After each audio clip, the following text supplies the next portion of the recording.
Ang radyong mas pinakikinggan, ang mas pinagkakatiwalaan. Ito ang DWPC. DWPC. New Gen FM 100.7 MHz.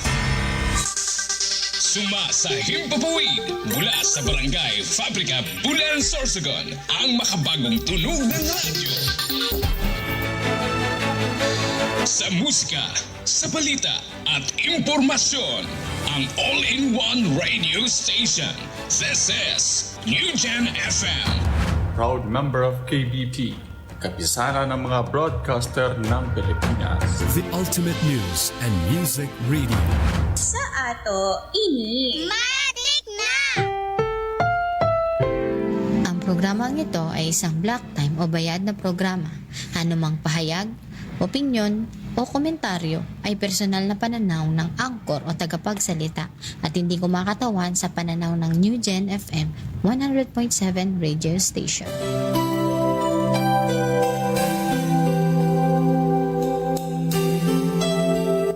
Inihahandog ng United Pentecostal Church Bulan ang programang Si Jesus ang Buhay na Pag-asa.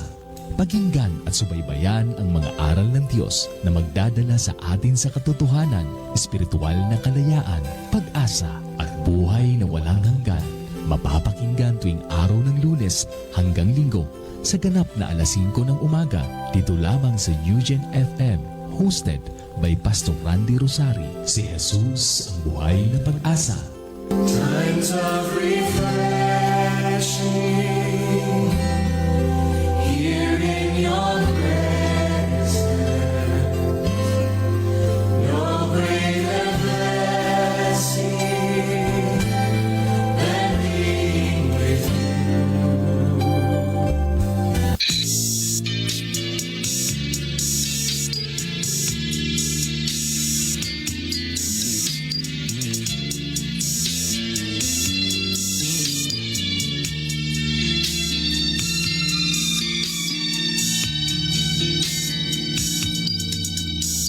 Ang dating landas ko, di alam kung saan patungo. Puso at isip ko, litong-lito. Ngunit ikaw, Jesus, ang sa'kin nagbigay gabay. Inakay mo ako sa landas ng buhay. Ang puso ko'y gagalak na magpuri sa ngalan mo. Ang himig ko'y laging laan sa pagsamba lamang sa'yo. Tunay ang dakila ka, O Diyos, sa buhay kong ito. Kaya't walang hanggang papuri ang alay ko sa'yo.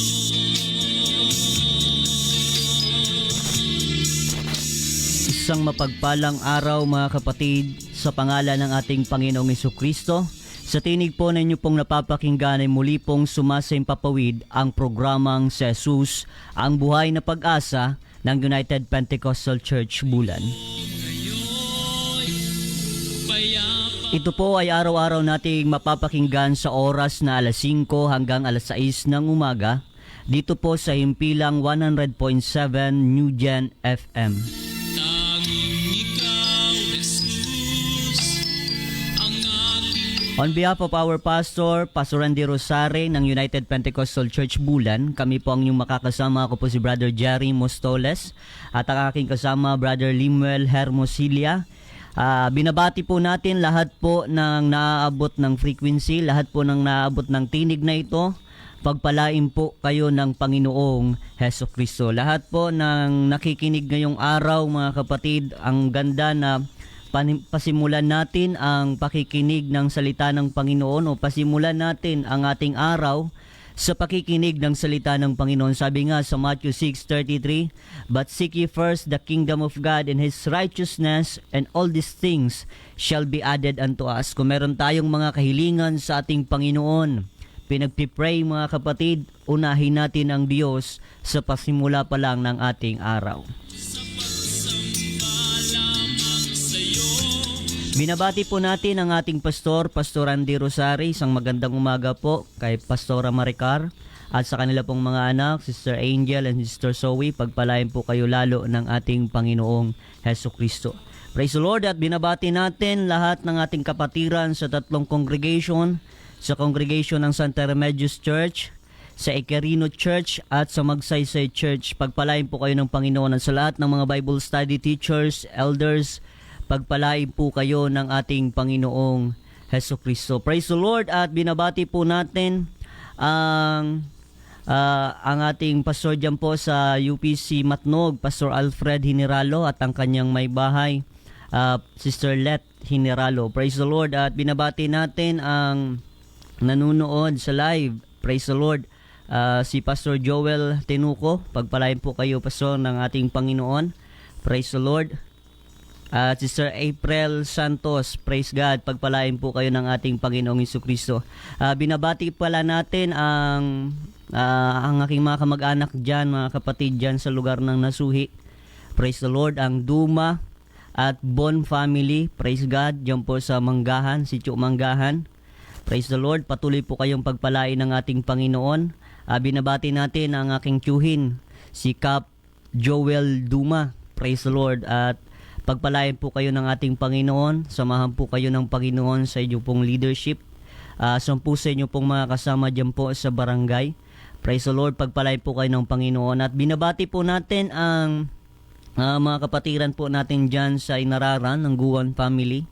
At ang Balderrama family, praise the Lord, maganda mga kapatid yung ating naging Bible study kahapon. Praise God, pagpalain po kayo ng Panginoon. Patuloy lang po tayo na maglingkod sa ating Panginoong Hesukristo.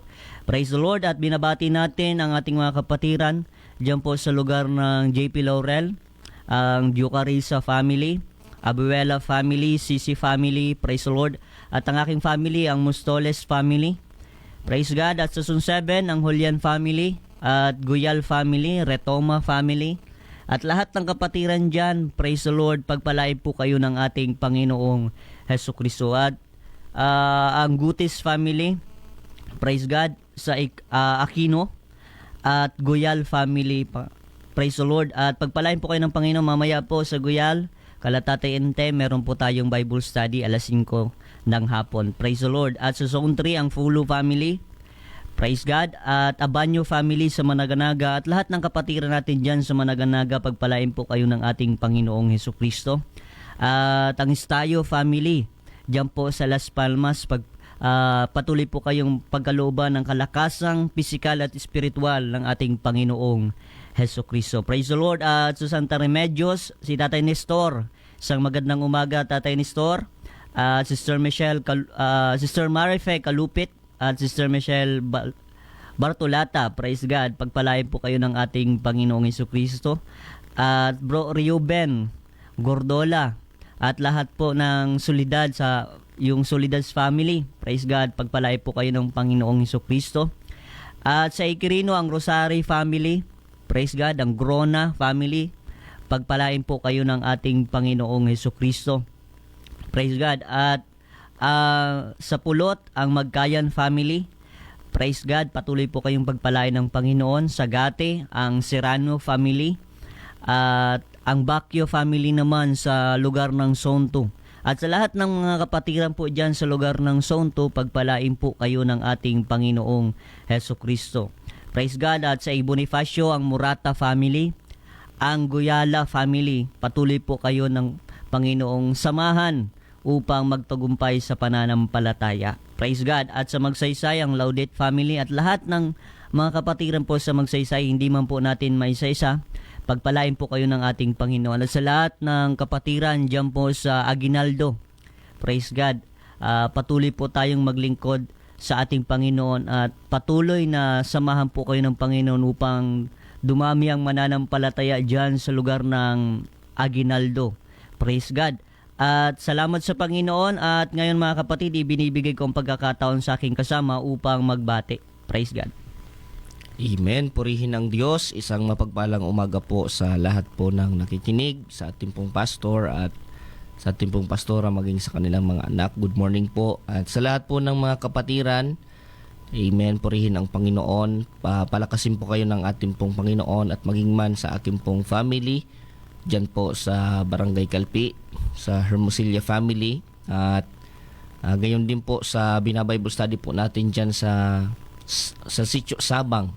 Amen. Purihin ang ating Panginoon. At binabati ko rin po ang aking pong asawa dyan po sa Tarhan. Praise God. Pagpalain po kayo ng Panginoon, maging ang kanyang family ay nakikinig po sa umagang ito. At ang Himaw and Guanyiso family, i-bless po kayo ng ating pong Panginoon. Praise the Lord. Purihin ng Diyos. Binabati natin Sister Yoli Albao. Praise God. Patuloy po nating i-share ang pangangaral ng salita ng ating Panginoon. Sister Margie Guetan Isiha. Pagpalain po kayo ng ating Panginoong Jesucristo. Praise the Lord. At sa lahat mga kapatid, iniimbitahan po natin sa ating mga schedule ng pagsamba o sa schedule ng ating mga gawain. Ang ating prayer meeting, praise God, ay sa Iquirino, alas 5, Miyerkules. Sa Santa Remedios, alas 5 din, Miyerkules mga kapatid. At sa Magsaysay, alas 3 ng hapon, Martes, praise God. At sa araw po ng ating pagsamba sa Iquirino ay Sabado, alas 8 ng umaga. At sa Magsaysay, Sabado din, alas 6:30 ng umaga. Praise the Lord. At sa Santa Remedios Church ay Sunday mga kapatid, 7 a.m. alas 7 ng umaga mga kapatid. At iniimbitahan natin lahat po na nakikinig ng radio, praise the Lord. At sa lahat po ng mga magulang na maaaring problema po nyo ang inyong pong mga anak, dalhin po natin sa panambahan.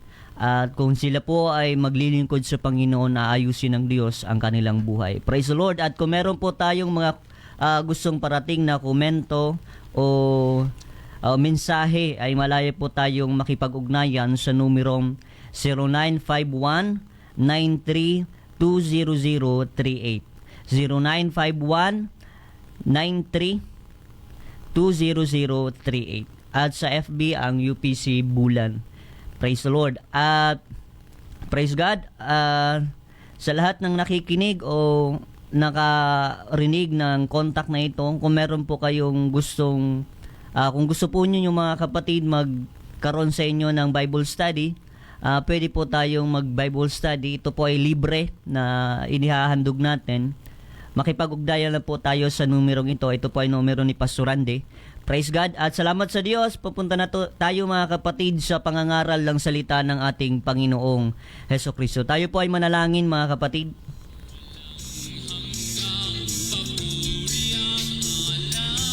Praise God. Manalangin tayo mga kapatid.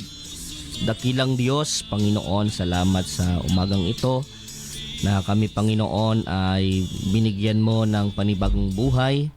Salamat na sa pagsisimula ng aming pong araw, Panginoon, ay ibinigay mo sa amin, O God, ang pagkakataong ito na makapakinig ng iyong mga salita. Dakilang Diyos, dalangin namin na patuloy mong kasihan ang iyong mga lingkod na gagamitin sa umagang ito, sapagkat sa ganang aming sarili ay wala kaming magagawa. Tulungan mo kami na ipangaral at ituro ng buong katapatan ng iyong salita, Panginoon. At maging sa lahat ng mga nakikinig, buksan mo ang kanilang mga puso, Panginoon, sa pakikinig ng iyong salita. Hipuin mo sila ng iyong banal na espiritu. Ang kapangyarihan mo sa kanilang buhay ay mahayag, O God. Magbago ka ng mga puso, Panginoon. Buksan mo ang kanilang mga damdamin sa paglilingkod sa iyo, O God. At maging man sa mga mayroong karamdaman sa umagang ito, Yes, na sumasampalataya sa kapangyarihan ng iyong pangalan, Panginoon, ay pagkalooban mo ng kagalingan, O God. Purihin ka, in Jesus' name we pray. Amen. Praise the Lord. Purihin ang pangalan ng ating Panginoong Jesucristo. Praise the Lord. At tayo ngayon ay mag-aaral ng salita ng Diyos, mga kapatid. Praise God. Praise the Lord. Purihin ng Diyos. Praise God. Sa John chapter 3 verse 1 to 6. Praise God. Maganda ito mga kapatid na pag-aralan natin. Kung ang tao ba ay inborn na born again o meron bang taong inborn na born again. Praise God. Magandang pag-aralan natin ito. Praise the Lord. At maunawaan natin kung ano ang kalooban ng Panginoong Hesukristo. John chapter 3 verse 1 to 6. Ganito po ang nakasulat. May isang lalaki nga sa mga Fariseo na nagngangalang Nicodemo, isang pinuno ng mga Hudyo. Ito rin ay naparoon sa kanya ng gabi at sa kanya'y nagsabi, Rabay, nalalaman naming ikaw ay isang guro na nagbuhat sa Diyos. Sapagkat walang makagagawa ng mga tanda na iyong ginagawa, maliban na kung sumasa kanya ang Diyos. Verse 3, Sumagot si Jesus at sa kanya'y sinabi, Katotohanan sinasabi ko sa iyo, maliban na ang tao'y ipanganak na muli, ay hindi siya makakakita ng kaharian ng Diyos. At sinabi ni Nicodemo, paanong maipanganganak ang tao kung siya'y matanda na? Makapapasok baga siyang bilang ikalawa sa tiyan ng kanyang ina at ipanganak? Verse 5, Sumagot si Jesus, Katotohanan sinasabi ko sa iyo, maliban na ang tao'y ipanganak ng tubig at ng espiritu, ay hindi siya makapapasok sa kaharian ng Diyos. Verse 6, Ang ipinanganak ng laman ay laman nga, at ang ipinanganak ng espiritu ay espiritu nga. Praise the Lord. Pagpalain ng Diyos ang pagkabasa ng kanyang salita mga kapatid. Ito po ay marahil ay ang iniisip ng marami. Praise the Lord.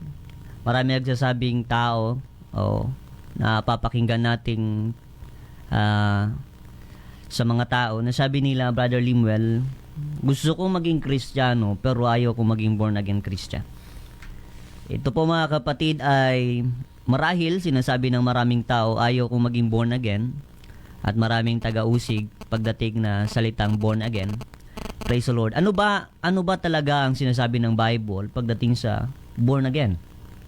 Hindi po tayo nangangaral mga kapatid at mga kaibigan na ang born again ay tayo ay na born again sa pagkabuhay. Hindi.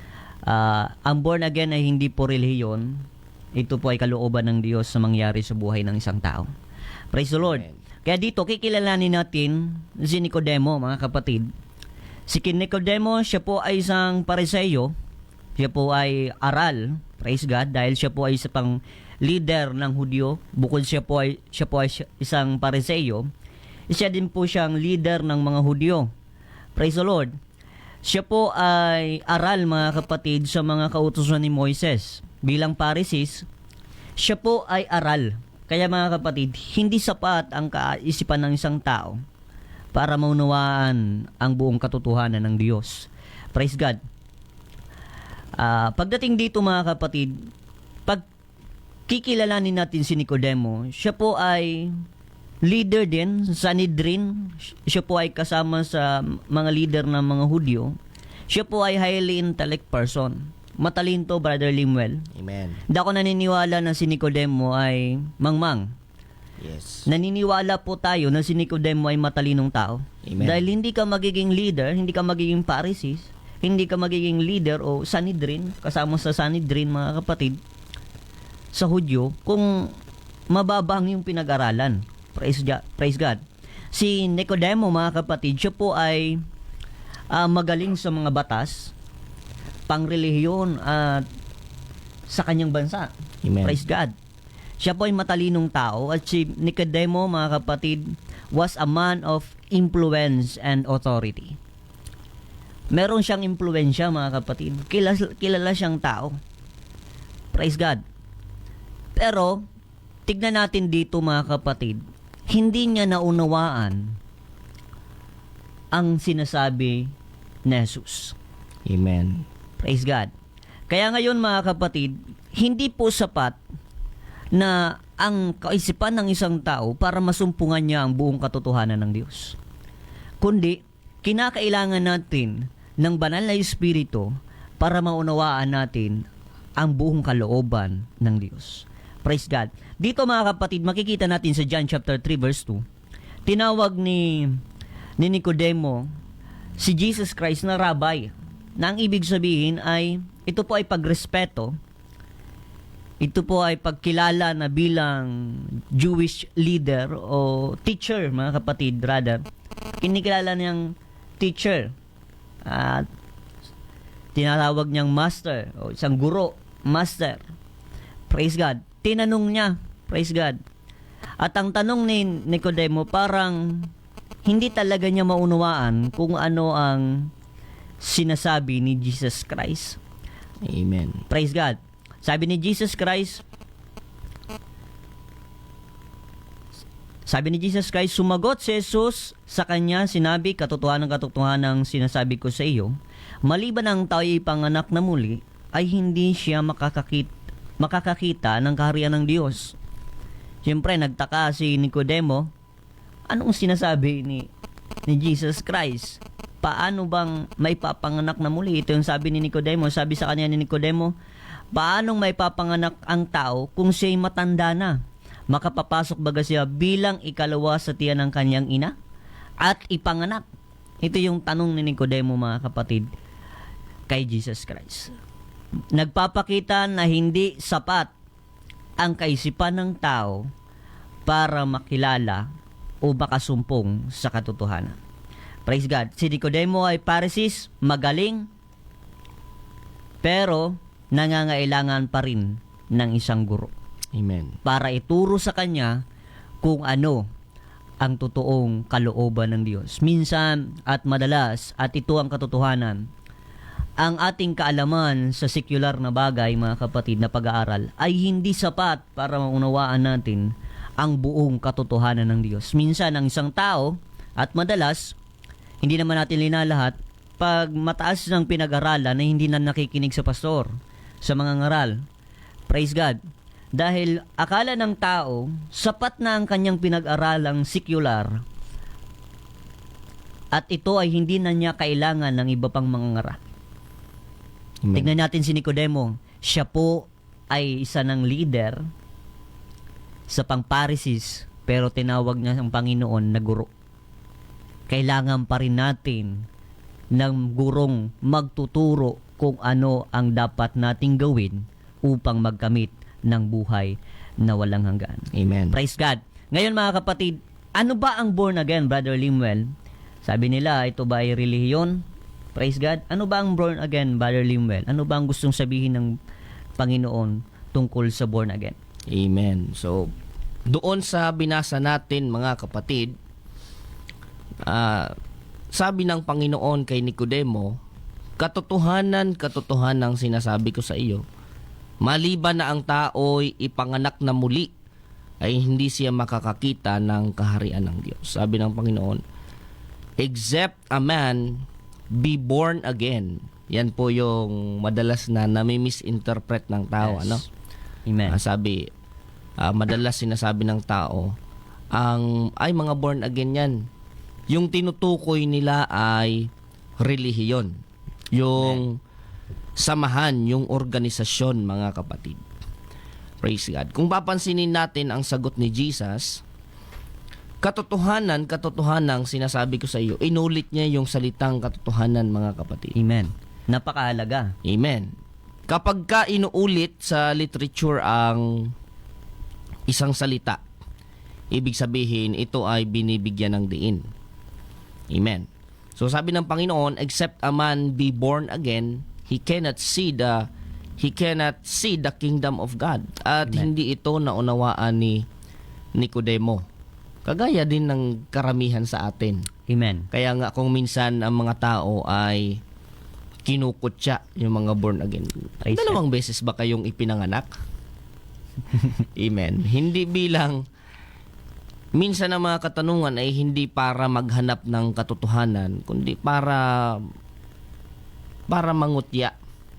Amen. Pero si Nicodemo, hindi ganon ang kanyang ginawa.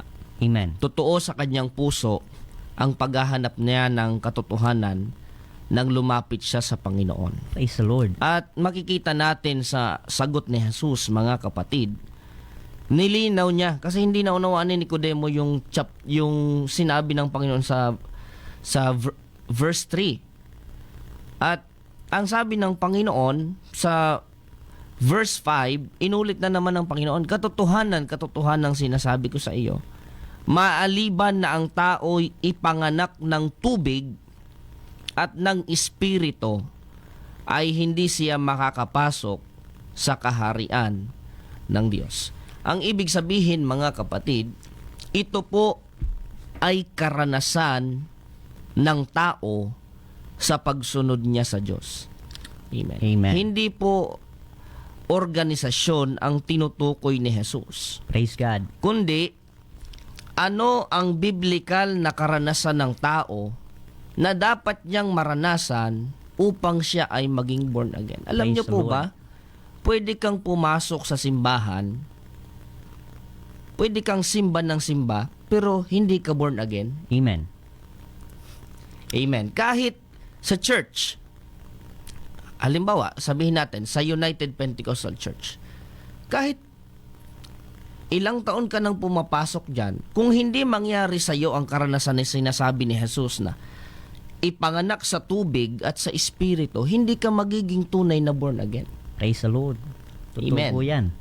Dahil wala yan sa pagpasok sa organisasyon, kundi sa pagtanggap ng karanasan ayon sa sinasabi ng Praise the Panginoon. Lord. Kaya ang sabi ng Panginoon sa verse 7, mga kapatid, huwag kang magtaka sa aking sinabi.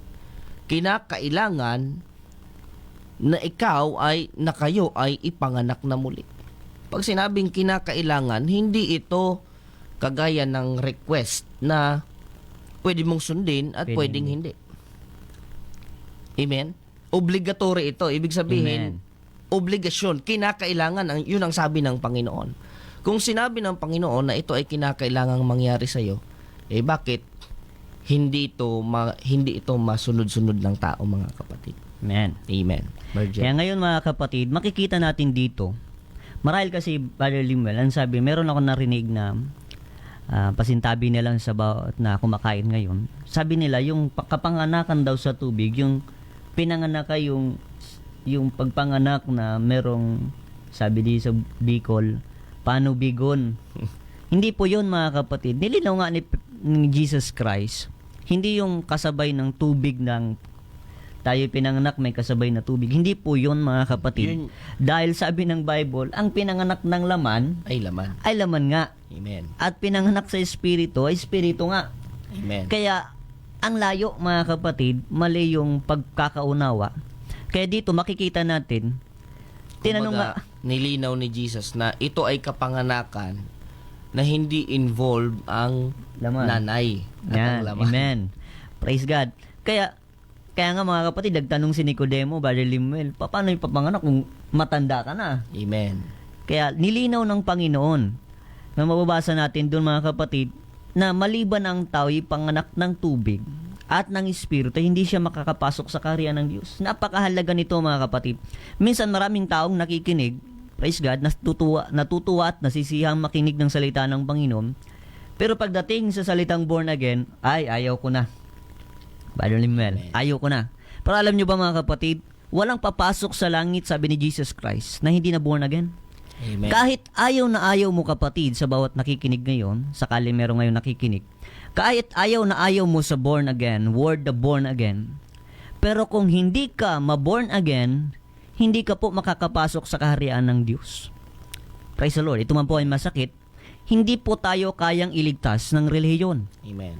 At Kundi, siguro, praise God, i-clarify natin na ang sinasabi natin kung hindi ka mabuborn again, hindi ibig sabihin na kung hindi ka papasok sa religion, kundi yung sundin ang karanasan na sinasabi ng Panginoon. Amen. Hindi po relihiyon ang born again.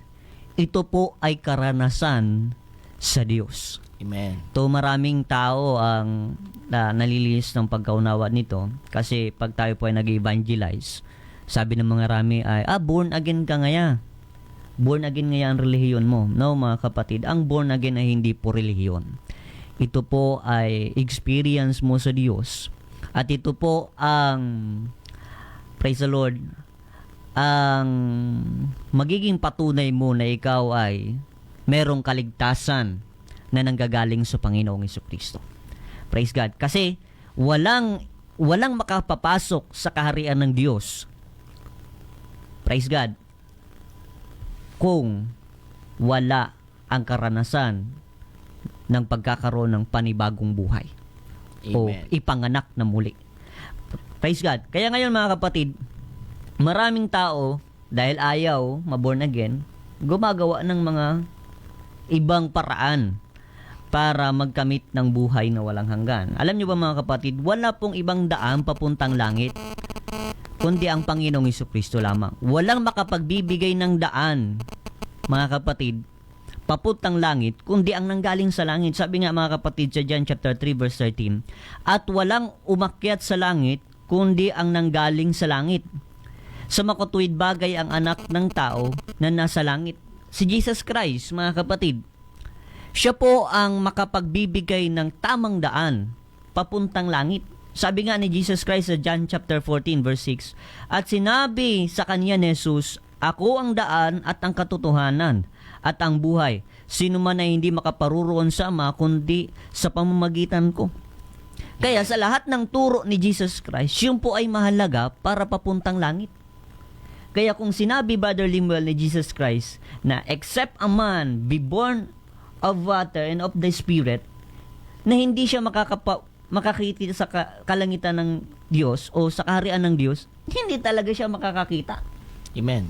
Praise God. Kasi mismo ang daan ay nagsabi kung ano ang dapat pagdaanan o lakaran ng isang tao para magkamit ng buhay na walang hanggan. Amen. Mismo si Jesus Christ, mga kapatid, hindi man tayo magagaling na mga mangangaral, pero surely, ito po ay biblical. Yes. Hindi po ito makataong kaisipan, hindi po ito makataong turo. Ito po, kahit magbukas po kayo ng Bible nyo, mababasa nyo po yan, mga kapatid. At ako, mga kapatid, merong akong sinasabi sa akin sarili na pag nabasa ko, paniniwalaan ko. Amen. Kaya sa bawat nakikinig, kung tayo po ay naniniwala sa Bible, praise God, pag nabasa nyo po sa Bible nyo, sa John chapter 3, praise God, verse 1 to 6, na kailangan mong ma-born again, hindi para pumasok sa isang relihiyon na born again, kundi maranasan ang kapanganakan sa tubig at sa Espiritu. Kailangan mo po talaga yan, mga kapatid. Amen. Upang ikaw po at ako ay magkamit ng buhay na walang hanggan. Kaya dito, mga kapatid, alam nyo ba, mga kapatid, nung panahon ng sa Genesis chapter 11 verse 1 to 9, yung panahon ng Torre ni Babel, gumawa ang mga tao, mga kapatid, ng kaparanan para pumaroon sa langit. Gumawa sila ng tore. Akala nila sa pamamagitan ng paggawa ng tore ay makapupunta sila sa kalangitan.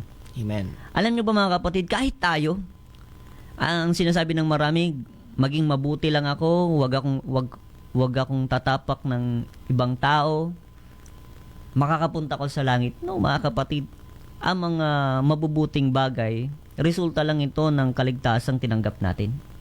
Amen. Pero ang mabubuting bagay na gagawin natin, labas ang Panginoon, hindi po ito makaliligtas sa atin. Yes. Praise the Lord. Kaya nga yung mga kapatid, katulad ng Torre ni Babel, ang mga tao noon, gumawa ng tore para pumatroon sa langit, pero hindi yun nangyari. Dahil walang ibang daan, kundi ang Panginoong Jesucristo. Amen. Kundi ang sinasabi lamang ng Panginoon. Anong sinasabi ng Panginoon? Maliban ang tao'y ipanganak ng muli, ay hindi siya makapapasok sa kaharian ng langit. Kaya ito, mga kapatid, sa bawat nakikinig, napakahalaga ng kapanganakang muli. Amen. Praise God. Basahin natin, mga kapatid, sa Mark chapter 16 verse 15 to 16. Ito po ang nakasulat. Mark 16:15 to 16. At sinabi niya sa kanila, magsiyaon kayo sa buong sanglibutan at inyong ipangaral ang ebanghelyo sa lahat ng kinapal. Ang sumasampalataya at mabautismuhan ay maliligtas, datapwat ang hindi sumasampalataya ay parurusahan. Amen. Kaya dito mga kapatid, napakalinaw. Maliban ang tao'y, sabi dito mga kapatid, sabi dito, magsiyaon nga kayo sa buong sanglibutang, ipangaral ang ebanghelyo sa lahat ng kinapal. Ang sumampalataya at mabautismuhan ay maliligtas. Amen. Kaya, itong gospel mga kapatid, kasama po ang bautismo sa gospel. Yes. Sabi ng marami, hindi daw kasama hindi daw kasama yung bautismo sa gospel ng Panginoon. No mga kapatid, utos nga ng Panginoon na magbautismo. Amen. Dahil sabi ng Panginoon, ang sumampalataya at mabautismuhan ay maliligtas. Kaya Amen. napakahalaga ng bautismo sa tubig at sa Espiritu para ang tao ay magkamit ng buhay na walang hanggan. At ito mga kapatid, ang bautismo ay napakahalaga nito. Hindi sa pagpasok sa relihiyon, kundi sa pagsisisi at sa pagtanggap sa kapatawaran ng ating mga kasalanan. Marahil lang iba mga kapatid, ito naman ang naisip ng marami. Pag binautismohan ka na ngaya, membro ka na ngaya. Ang baptism, hindi po ito membership. Hindi po ito for membership. At hindi naman po ito para sa public declaration na ikaw ay Kristiyano. Hypocrisy yun mga kapatid, na magpapabautismo ka para makita ng tao na ikaw ay Kristiyano. Hindi. Ang bautismo mga kapatid, ito po ay napakahalaga para ang isang tao ay magkamit ng buhay na walang hanggan. Praise the Lord. Praise God. Sabi nga sa Acts chapter 2 verse 38, at sinabi sa kanila ni Pedro, mangagsisi kayo at mangagbautismo ang bawat isa sa inyo sa pangalan ni Jesucristo sa ikapagpapatawad ninyong mga kasalanan at tatanggapin ninyo ang kaloob ng Espiritu Santo. Kaya napakahalaga ng bautismo. Hindi po ito sa pagpasok, kundi, Brother Limuel, sa pagtanggap ng kapatawaran ng ating kasalanan. Amen. Yung pala yung Brother Limuel. Praise God. Kaya nagkakamali ang marami na ang bautismo ay pagpasok sa isang relihiyon. Amen. At ito ang katotohanan, Brother Limuel, wala pong paruroon sa langit na hindi napatawad ang kasalanan. Yes. Lahat ng pupunta sa langit, sila po ay napatawad sa kasalanan. Sabi ng marami, sabi ng iba, praise God, ligtas na muna bago na bautismo. Hindi po yung totoo. Mali po ang pagkaunawa. Amen. Bago ka maliligtas, kaipuhan mo muna o kailangan mo muna kapatid, mapatawad. Amen. Kasi walang maliligtas na hindi pa napatawad. Amen. Kaya hindi pwedeng mauna yung kaligtasan sa kapatawaran. Yes. Tama po ba, Brother Limuel? Amen. Amen. Kaya ito mga kapatid, meron akong nabasa. Kaya nga, mapapahamak ang tao dahil nagkasala. Amen. Dahil sa kasalanan, kailangan mapatawad. Amen. Kaya sabi, meron akong nabasang komento nung nakaraan. Sabi niya, na ligtas na muna bago bautismo. Mali yun mga kapatid. Dahil hindi ka maliligtas hanggat hindi ka pa napatawad. Siguro, kung titingnan natin yung Mark 16:16, napakalinaw dito. Amen. Ang sumasampalataya at mabautismuhan, sabi doon, ay maliligtas. Praise Hindi God. naman sinabi, kapag sumampalataya ka, Ligtas ka na. ligtas ka na. Saka ka na magpabautismo. Amen. Ang sabi dito mga kapatid, ang sumasampalataya dahil tumanggap ka ng pananampalataya, kinakailangan mabautismuhan ka. Sabi ng Amen. Panginoon, ang sumasampalataya at mabautismuhan ay saka pa lang po maliligtas. Amen. Kaya kung makikita natin, ito ang connection nito sa sinasabi ni Jesus na maliban na ang tao ay ipanganak ng tubig at espiritu ay hindi siya makakapasok sa kaharian ng langit. Ito ang katuparan ng sinasabi ni Jesus, mga kapatid. Amen. Kaya, alam nyo ang connection ng sinasabi ng Panginoon? Ipangaral ang ebanghelyo sa lahat ng kinapal. Kaya tatanggap ang tao ng pananampalataya dahil mayroong nangangaral. Amen.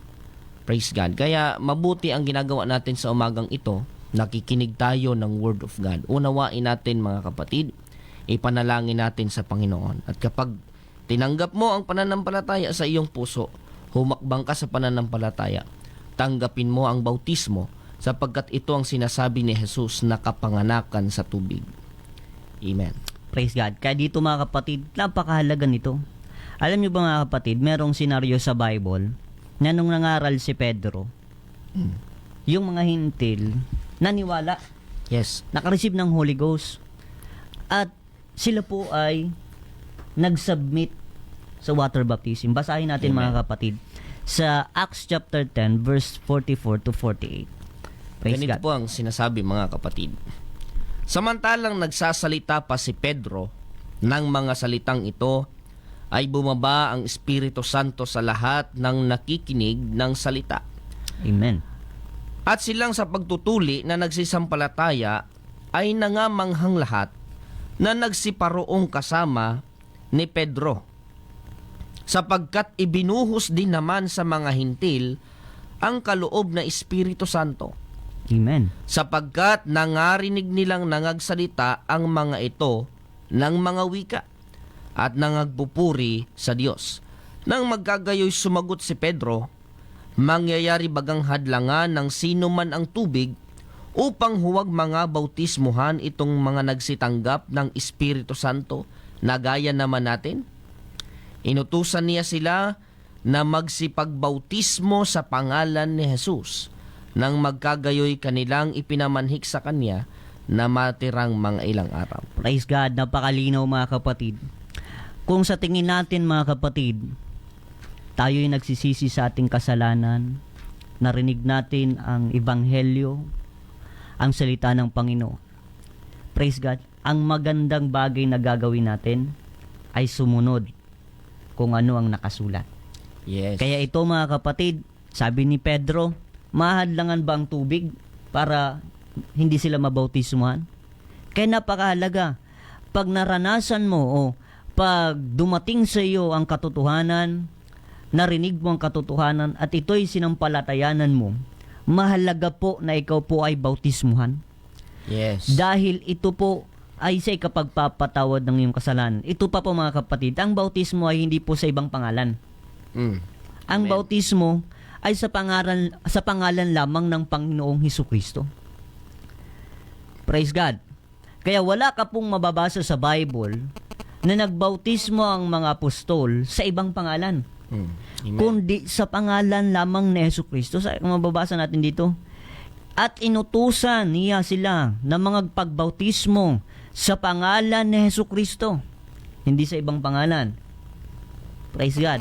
Hindi sa title, kundi sa pangalan lamang ni Hesukristo. Dahil napakahalaga na malaman natin kung saan tayong pangalan na bautismuhan. Dahil ito po mga kapatid ay ang magbibigay sa atin ng tunay na kapatawaran. Wala pong kapatawaran kung binautismuhan tayo sa titulo. Amen. Halimbawa, binautismuhan ka lang sa Ama, Anak, Espiritu Santo. Wala yun mga kapatid. Dahil kung titignan mo sa Bible, ang mga apostol ay hindi po ng bautismo sa titulo. Sila po ay nagbautismo lamang sa pangalan ni Hesukristo. Amen. Kaya pag hindi nakasulat, alam nyo ba mga kapatid, ito yung sinasabi ng marami naman mga kapatid. Yes, iba itong usapin, pero ano na natin mga kapatid. Praise God. Sabi ng iba, sabi ni Jesus Christ sa Matthew 28:19, bautismuhan nyo sila sa pangalan ng Ama at ng Anak at ng Espiritu Santo. Alam nyo ba mga kapatid, ang tanong doon, ano ba ang pangalan? Kasi bautismuhan nyo sila sa pangalan ng Ama, ng Anak at ng Espiritu Santo. Hindi po pangalan ang Ama, hindi po pangalan ng Anak, hindi po pangalan ang Espiritu Santo. Amen. Ito po ay mga title, mga kapatid. Dahil alam naman natin, hindi ito matatanggihan ng maraming nakikinig. Hindi porket ikaw ay ama, ang pangalan mo na ay ama. Amen. Para si Brother Limuel, madali na itong malapit na itong maging ama. Hindi yun naman pwedeng tawagin ko ito Brother Ama. Hindi. Kundi sa pangalan din niya. Amen. Kung ang tao ay merong pangalan, ang Diyos meron din. Yes. Siya nga yung pinagmumulan ng pangalan ng tao. Amen. Kaya, mga kapatid, paano ang pinagmumulan ng pangalan ay walang pangalan? Amen. Kaya, makikita mo sa Bible, makikita natin sa Bible, wala pong pagkakataon na sila po ay nagbautismo sa ibang pangalan. Yes. Kundi sa pangalan lamang ng Panginoong Jesucristo. Ito ang katotohanan. Pag wala tayong nabasa sa Bible, wag nating paniniwalaan. Pag walang nakalagay sa Bible na nagbautismo sila sa Ama, Anak, Espiritu Santo. Sabi kasi ng iba, Brother Jerry, merong binautismuhan. Hindi lang nakasulat dyan. Ang problema hindi nakasulat. Paano nasabi na Alam may niyo mga kapatid, ang bautismo ay mahalaga sa kaligtasan ng tao. Paano hindi yan isusulat dyan? Yes. Kung babasahin ninyo ang Book of Acts, mga kapatid, lahat ng bautismo na ginawa ng mga alagad, ginawa nila sa pangalan ng Panginoong Jesus. Yes. Amen. Kaya yun isinulat. Recorded yun. Bakit? Dahil mahalaga yun. Praise the Lord. Amen. Kaya doon makikita natin na mahalaga, mga kapatid, maunawaan natin ito. Sa kanino ba pangalan tayo na bautismo? Baka na bautismo lang tayo para pumasok sa isang relihiyon. Isipin natin, ang bautismo ay napakahalaga para magkamit tayo ng buhay na walang hanggan. At ito pa, Amen. sa lahat na nagdi-desire, meron akong nalalaman ngayon at nabalitaan na marami pang magpapabautismo sa pangalan ng Panginoon Jesucristo. Alam nyo ba kung kayo po ay mababautismuhan? Sabi sa Galatia 3:27, sapagkat ang lahat sa inyo ay binautismuhan kay Kristo, ay ibinihis si Kristo. Itong maganda. Pag nabautismuhan tayo sa pangalan ng Panginoong Jesucristo, ibibihis natin ang Panginoong Jesucristo. Amen. At tayo'y magkakaroon ng panibagong buhay. Sabi sa 2 Corinthians chapter 5 verse 17, therefore, if any man be in Christ, he is a new creature. All things are passed away, behold, all things are become new. Ito na yung panibagong buhay sa Panginoon. Kaya napakahalaga, mga kapatid, na magkaroon tayo ng experience ng born again para tayo ay magkamit ng buhay na walang hanggan. Ito po, mga kapatid, ang kapanganakan sa Panginoon, bagong muling kapanganakan. Ito po, mga kapatid, ay panimula pa lang ng ating pananampalataya, kung tutusin. Dito pa lang tayo nagdi-declare na tayo'y mga anak ng Diyos. Tayo'y Amen. tumanggap sa Panginoon. Kasi ang tunay na tumatanggap sa Panginoon ay tumutupad kung ano ang nakasulat at sinasabi ng Panginoon. Amen. Kaya kung sinabi ng Panginoon, maliban ang tao'y ipanganak ng tubig at ng Espiritu, hindi siya makapapasok sa kaharian ng Diyos. Sa lahat po ng nakikinig, kung tayo po ay nananampalataya sa salita ng Panginoon, mahalaga po na ito po ay ating tuparin. Amen. Praise God.